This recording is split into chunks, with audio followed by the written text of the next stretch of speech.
All right. Congratulations for making it this far. My name is Rebecca Tinder. I'm the West Virginia We the People coordinator and your facilitator for Unit 4.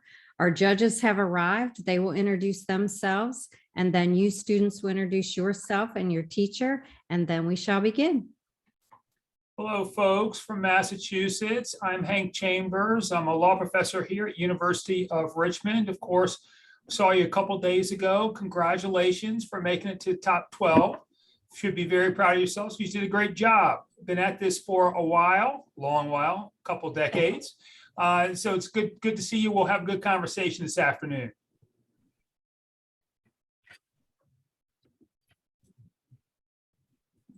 Once I've learned how to unmute my computer, we'll get started. My name is Joe Stewart. I'm at Clemson University in South Carolina. We told you we wish we had more time to talk with you, and we'd come back to fulfill that promise. So relax, we're going to have some more fun today, but congratulations on getting this far. Hello, Massachusetts, Unit 4. It's nice to see you. I'm really looking forward to hearing from you today and having an excellent conversation. My name is Lynn Simons, and I'm the Chief Judge of the Second Judicial District Court in the state of Nevada. And I'm just going to ask you to take a very deep breath, and then we'll be ready to go. All right, so go ahead and introduce yourselves and your teacher. Hi, my name is Jess Cloutier. I'm a junior at Easthampton High School. Hi, my name is Tutin Sherpa, and I'm a senior at Easthampton High School. Hi, I'm Mateo Navarro. I'm a junior at Easthampton High School, and this is our lovely teacher, Miss Kelly Brown. Good afternoon. Good to see you. Good to see you. So we're doing Unit 4, question 2 today. So, all right, I'll read the question and then we will get to your opening. The president ought to communicate such papers as the public good would permit and ought to refuse those the disclosure of which would injure the public. Do you agree or disagree that the executive can withhold or disclose information at her or his discretion? To what extent, if any, has the claim of executive privilege expanded presidential power since its inception? Are the constitutional powers that enable the other two branches to counter executive privilege claims sufficient? Why or why not? We're ready for your opening. The president cannot and generally does not withhold or disclose information at his discretion, but executive privilege is a real and recognized power of the executive branch. At the heart of executive privilege is the balance between security and transparency. Since the founding of America, the true scope of executive power has been contested, with anti-federalists preferring more limitations and federalists preferring less. It was at the Constitutional Convention of 1787 that we first see information withheld from citizens in interest of the common good. The delegates were sworn to secrecy for fear that public opinion would affect the decisions made. The precedent of executive privilege was first established in Washington's response to Congress's investigation of General Arthur St. Clair.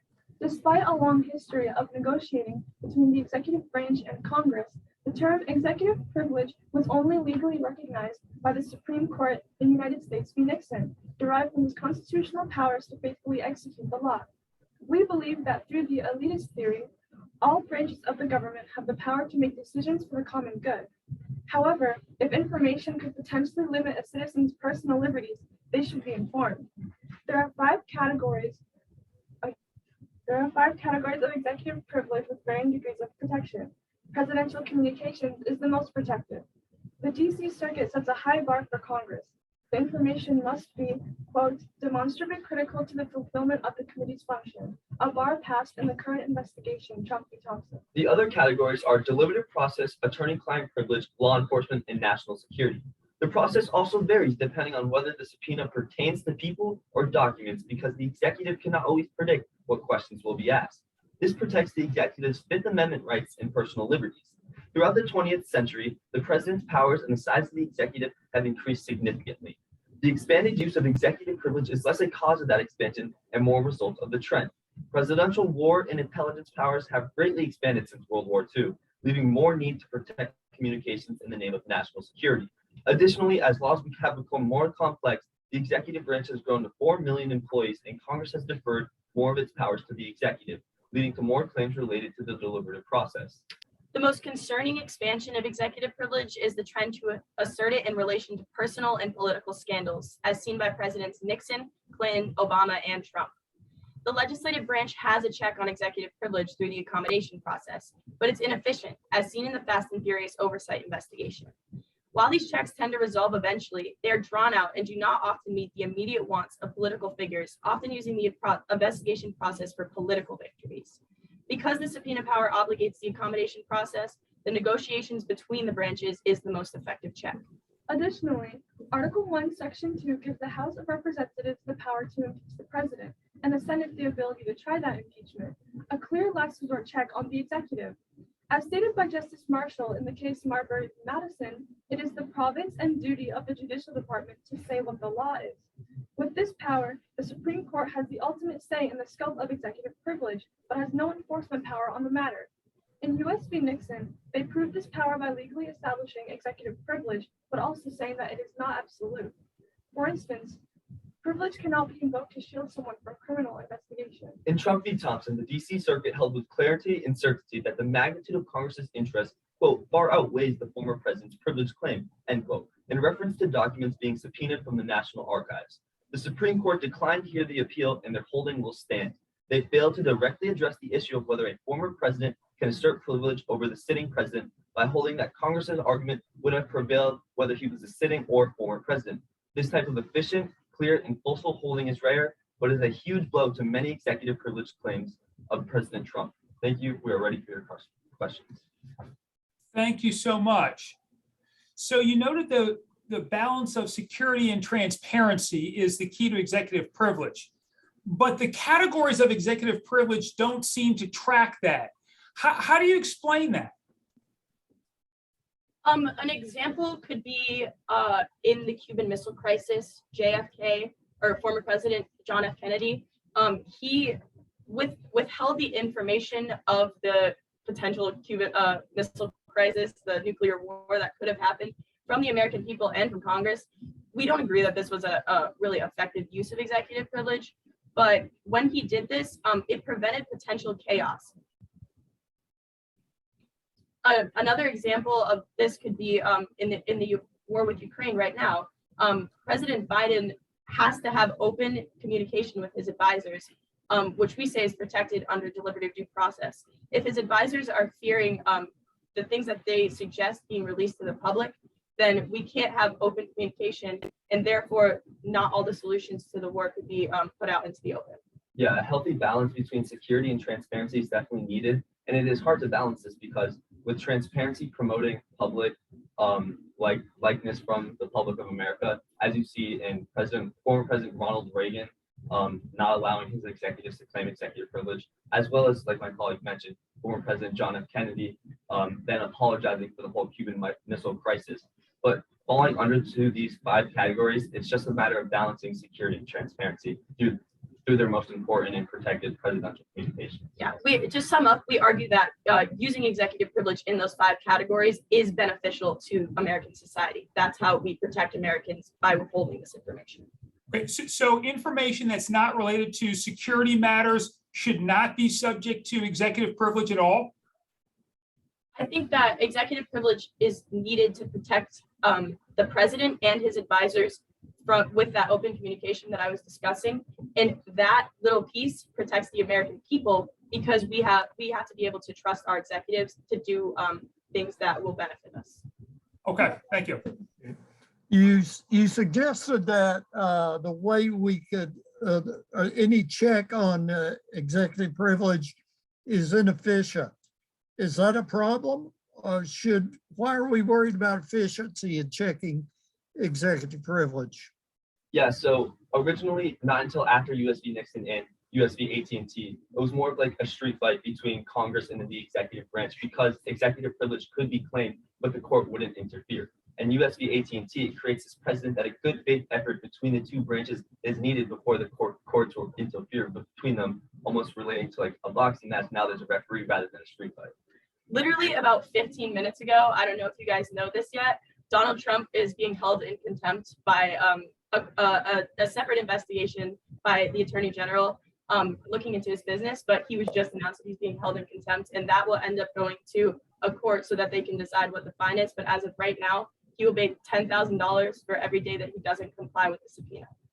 I think what my colleague, I believe what my colleague meant to say was former President Donald Trump. Former President Trump, correct. So is there a difference between executive privilege and presidential privilege? And if so, what is it? Executive privilege is the 5 categories that we discussed when the president has the ability to withhold information from either a congressional investigation or media. And presidential communications was the idea that we touched on. It's a branch of, it's one of the categories, and it's just involves the direct communication between the president and his advisors. Yeah, just to touch on what Jesse said. We also mentioned that presidential communications is the most protected, and you see in Judicial Watch Incorporation, the Department of Justice, former President Bill Clinton claims executive privilege over these pardoning applications. And the court then says that it is a successful claim of executive privilege because it is protected by presidential communication.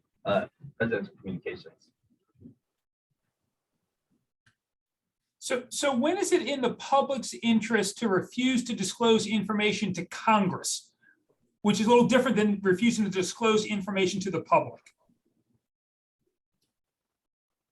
One example of this could be in the actual is the use of executive privilege in the founding period in the Sinclair investigations. Washington said that he would hand over any information necessary to the investigation into General Arthur St. Clair, but we can't look at that and say that an investigation into the military and the failures of that military would help the American people feel confident and secure in their government. So I think that when Washington was doing this, he set the precedent that he would be able to withhold this information because he cannot, he doesn't want to disclose the secrets of this branch and potentially worry the public. Yeah, I think that. Go ahead. Oh, sorry. Go ahead. Okay, I think that's a very interesting question because withholding information, no one knows that the information that they have. So how is Congress supposed to make legislation regarding that? But refusing it from Congress is something that no one can do anything about it. We don't know that they have this information. I'd also like to add that Congress's deliberations are public. Like they're on camera, we see them on TV. And so when we see this, it is exposed to the public. Not only, so withholding information from Congress in these investigations is also like withholding it from the public. So can Congress act in a manner that's confidential? I mean, doesn't Congress get briefings that are confidential? We actually talked to Deputy Chief of Staff to Congressman Ronnie Jackson out of Texas, Mike Martin. And Mike Martin told us this thing about called an Antiroom. And he said that in public deliberations, the things that are on camera, congressmen tend to like fight it out between the parties, Republican and Democrat, they tend to argue. But the second they step into this Antiroom, that's when the private deliberations occur and when they actually start to figure out, okay, how can we work through this? How can we get this bill passed? Yes, and this Antiroom is so important because with this privacy, it allows them to, like Jesse said, get things done. And you see the executive branch have executive privilege to discuss things in private, have open conversations. And you see the judicial branch allowed to deliberate in private as well. And with media playing such an important factor in today's society, the pressure and the way that media twists things, privacy is definitely needed. In addition to my colleague, if Congress has the ability to deliberate in private, then that would also take less public pressure off of them, which would make them feel like they can run smoothly and feel more efficient about how things run through their conversations. Okay. So are you suggesting that transparency is not a good that we ought to pursue? Yeah, I know it's a little unorthodox, but I think in this certain case it is. The political divide in America is so deep right now. And we can see this in the January 6th attacks. I mean, people literally attacked the Capitol because they believed that they were not being represented in our government. It just shows how deep our political divide is. And I think that allowing Congress to deliberate in private would really help with this because I know for myself individually, I've lost faith in Congress and its progressiveness. They don't seem like they get anything done. So maybe allowing this and having them worry less about getting reelected and how their constituents view them would help with them passing effective legislation. I completely agree. So you identified, oh, I'm sorry. Go ahead. Oh, I said I completely agree with my colleague. Okay. So you identified some, what I would describe as a hard check is impeachment proceedings. And maybe not quite as hard negotiation. What are some soft checks that Congress can do with regard to executive privilege?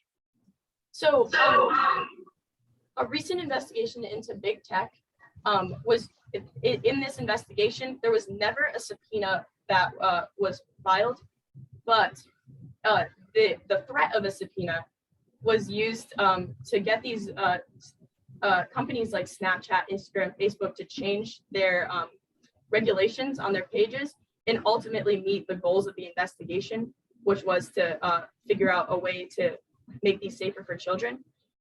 This use of the subpoena as a lever of force more than an actual